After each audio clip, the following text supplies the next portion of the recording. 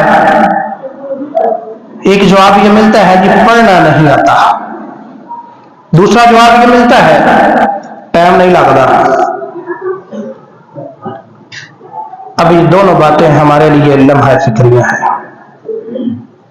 اگر پڑھنا نہیں آتا تو کیوں؟ وجہ کیا ہے؟ دنیا کے سارے حساب و کتاب ہم جانتے ہیں، کارخانہ، فیکٹری، زمین، جائیداد، سارے حساب جانتے ہیں۔ بعض ایسے بھی آپ کو ملیں گے انگلش بولتے ہیں، فر پڑھتے ہیں، دنیا کی کوئی مشکل سے مشکل ترین کتاب انگلش کے سامنے رکھ دی جائے، فر پڑھتے ہیں، لیکن قرآن کی ایک لائن بھی پڑھنا نہیں آتی۔ یہ ہمارے لیے لمحہ فکریہ ہے کہ ہم مسلمان ہیں، ہم نبی مکرم صلی اللہ علیہ وسلم کا کلمہ پڑھنے والے ہیں۔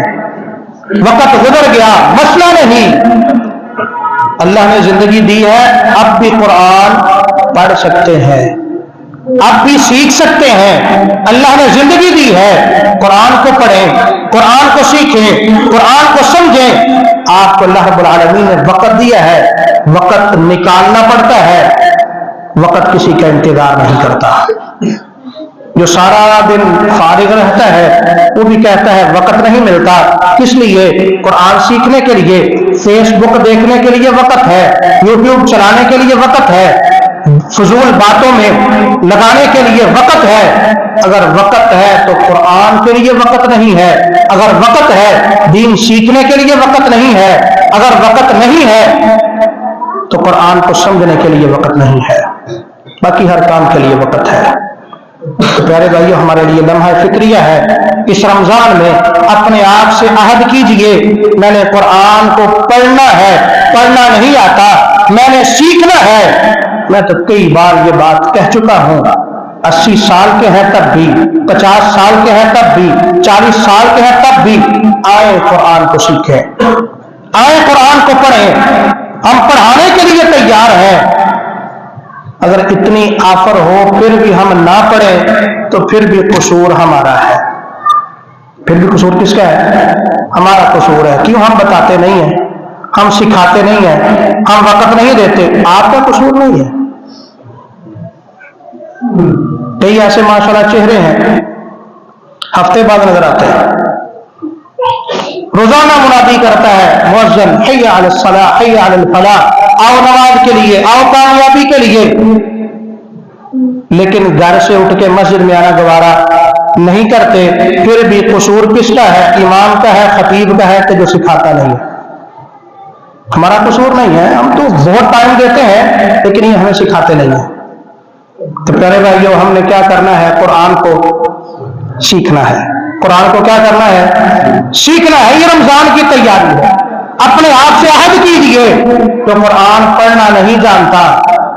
آپ کی اسی مسجد میں میرے کتنے ایسے بزرگ ہیں جو قرآن سیکھ رہے ہیں اور الحمدللہ قرآن کو بہتر پڑھ رہے ہیں۔ جیسے جیسے قرآن پڑھتے ہیں اللہ رب العالمین مزید بہتری کی طرف لے جا رہا ہے، مزید بہتر پڑھتے ہیں۔ اور دوسرا کام، ہم نے اگر پڑھنا آتا ہے الحمدللہ تو ہم نے قرآن کو کثرت کے ساتھ پڑھنا ہے۔ کیسے پڑھنا ہے؟ زیادہ آپ کا وقت میں نہیں چاہتا، 24 گھنٹوں میں، چاہے کوئی کاروباری ہے، چاہے کوئی دکاندار ہے، 24 گھنٹوں میں کیا آپ 1 گھنٹہ قرآن کو نہیں دے سکتے؟ 24 گھنٹوں میں رمضان المبارک کے مہینے 1 گھنٹہ میرے لیے نکال دیں۔ میرے کہنے پہ کتنے گھنٹے؟ صرف 1 گھنٹہ قرآن کے لیے نکال دیں کہ ہم نے رمضان المبارک کے مہینہ میں 1 گھنٹہ ڈیلی قرآن پڑھنا ہے۔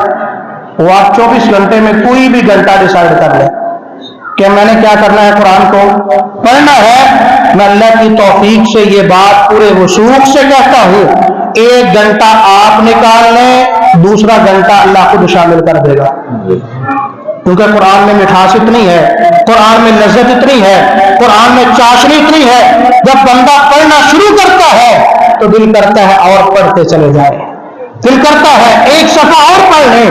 اگر قرآن سمجھ آ رہا ہو پھر تو سونے پہ سہاگا ہے، پھر تو مزید سکون آتا ہے، اطمینان آتا ہے، قرآن انسان کو لذت دیتا ہے، چاشنی ملتی ہے۔ تو یہ ہم نے رمضان میں یہ کام اللہ کی توفیق سے کرنا ہے۔ اللہ مالک العلام ذو الجلال والاکرام سے دعا ہے کہ اللہ رب العالمین جو سنایا ہے اپنی بارگاہ میں اللہ رب العالمین قبول و منظور فرمائے۔ اللہ رب العالمین مجھ سمیت ہم سب کو عمل کی توفیق عطا فرمائے۔ وما علینا الا البلاغ المبین۔